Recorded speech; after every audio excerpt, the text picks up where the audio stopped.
We have a question from Murat in regards to forks and shocks. Is it possible for OEM forks and shocks to be made as good as aftermarket components? Interesting question, and thank you for that. In regards to shocks, if they are 46mm piston shocks, absolutely.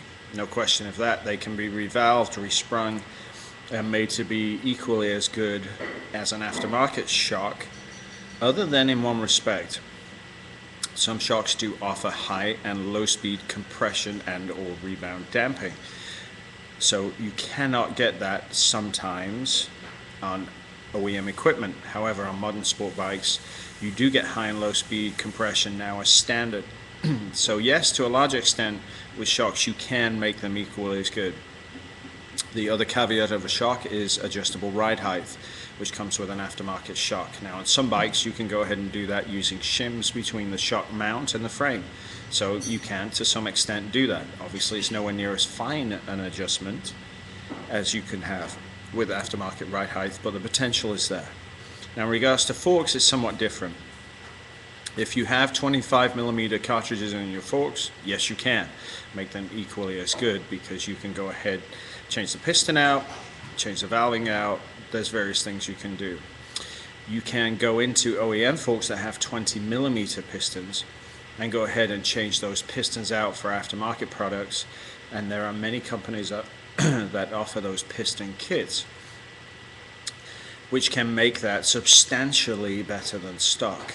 Is it as good as a replacement 25 or 30mm kit offered by an aftermarket company? No, unfortunately it's not.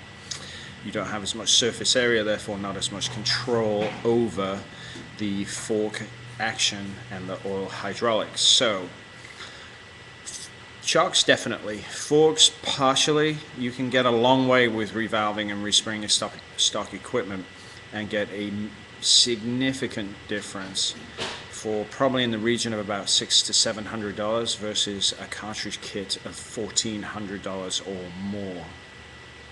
Now if you're talking about removing the forks themselves and putting, say, Öhlins R&T forks on, then you're essentially just getting a 25mm kit. The fork has a coating on it, in that case tinitride, so really you have nothing to gain there at all.